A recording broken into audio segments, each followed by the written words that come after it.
Welcome to the Career Refresh Podcast. I'm your host, Jill Griffin.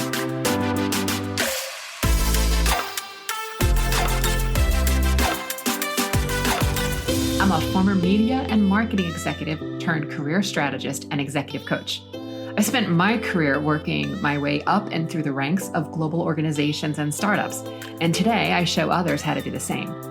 Join me each week as we discuss the strategies and actionable steps to leverage your strengths, increase your confidence, and develop your career well-being. Ready? Let's do it.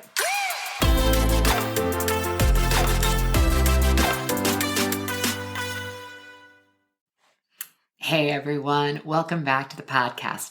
Okay, this week, episode short and sweet and very direct, which I think I usually am very direct. But this week, we're going to talk about your resume. When I worked for a global holding company, I think I probably saw a few hundred resumes a year. And now as I work as a career strategist, I also see a few hundred resumes every year. And today I want to share 8 tips that I feel that you can implement right now to improve your resume, your networking, your LinkedIn profile, things that you can do right now. First, your resume is not about you. I know it feels like it's about you, but your resume is really a marketing document for the brand of you. You have seconds to get past the gatekeeper or the screener, the person who is the internal or the external recruiter who is going to quickly look over your resume to make sure that you are a low-risk candidate. Why is that? Because the last thing that screener needs is for the hiring manager or the person who's part of the interviewing team to say to the screener, why did you send me this person, right? No one wants to be in the hot seat for that. So your job in the resume is to differentiate yourself, to show your brand. It's really a branding document, and also to show that you are a low-risk candidate who's done pretty amazing things. So a couple of tips here. First, I want you to take your street address off your resume. I still see this and I think it's kind of funny. Take it off. We don't need it. If it's LinkedIn, you can use your city and state, and if you're in a very small town, but you're close enough to a larger metropolitan area, you may want to put that in there. But your resume should basically have your name, your phone number, your email address, and then include a hyperlink to your LinkedIn profile. That should be in there. Next, your resume is supposed to show the employer or the potential hiring manager, right, that you are ready, that you're already in this challenge, that there's not a stretch. They want to know that, again, you're low risk and that you can kind of hit the ground running. So it's not about looking back. It's about looking forward. Too many resumes are solely a laundry list of all the things that you've done previously. And yeah, those things need to be on your resume, but it is so key to have a few bullet points on your resume that sort of tie up key results, accomplishments. Think of them as like themes.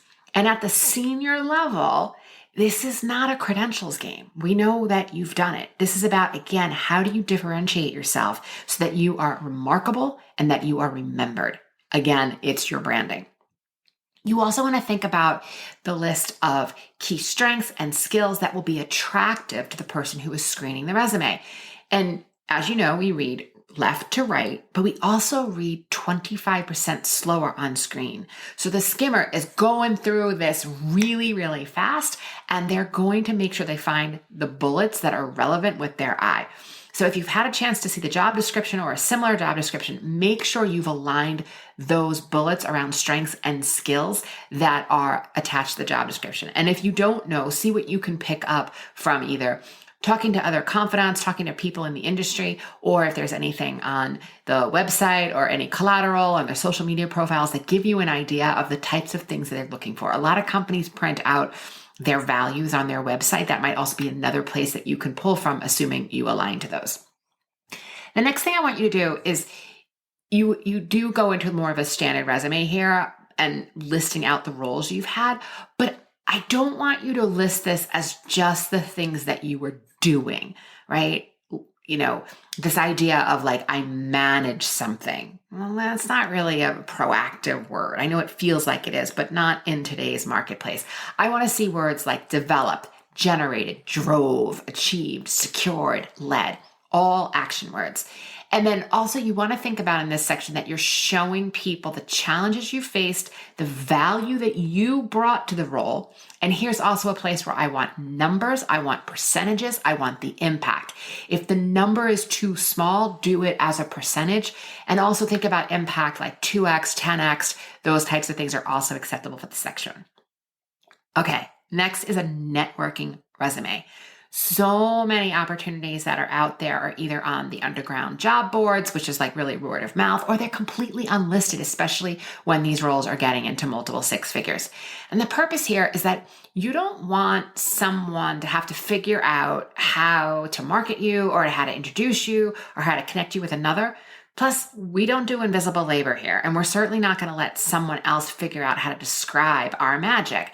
I go into more detail around a networking resume in the article I wrote for Fast Company, and I'm going to put the link to that in the show notes. But at a very high level, you want to think about this is not to replace your resume. This is in addition to your resume. You want to think about what is the desired position? What are the possible positions or titles that you would be great for? A summary of your background, your strengths, your skills, high-level achievements. Also, if there's a target list of companies or if you're open to relocating, all of that would go into your networking resume. And the networking resume is often the thing that you share when you call someone in your network and say like, hey, do you know anyone? You connect me with anyone. That is what you're sending them. So that makes it really easy for them to flip that forward to somebody else and it tells the story for you. The next thing I'm going to say is like, seriously, consider hiring a resume writer who focuses on helping you really extract and tell your story. You need someone who can help you fine-tune your elevator pitch and really find the way to convey your point and your point of difference. I've found personally for recommending to clients, I have found that ExecuNet is one of the best services out there for this. And I'll put a link to them in the show notes, but definitely want to check them out because they really specialize in thinking about your resume in a different way and helping you with storytelling. Okay. And lastly is once you've done this, I want to make sure that you have updated everything to correspond with your LinkedIn profile. I'll often see a resume and then go to the person's LinkedIn profile and it's totally different.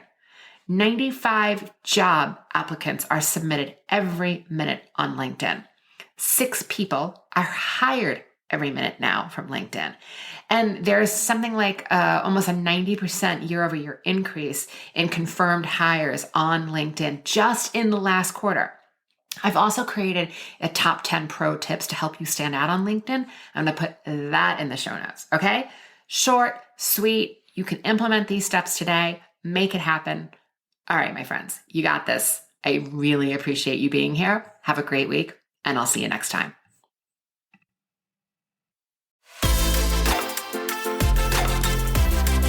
Hey, thanks for listening to the Career Refresh podcast. If you're enjoying this and you want more information, go to my website, jillgriffincoaching.com. There you can find information on how to work with me one-on-one or my group programs, or even bring me into your workplace. I'll put the link to my website in the show notes.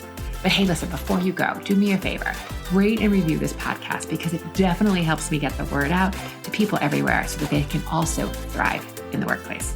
All right, friends, I appreciate you. I'll see you soon.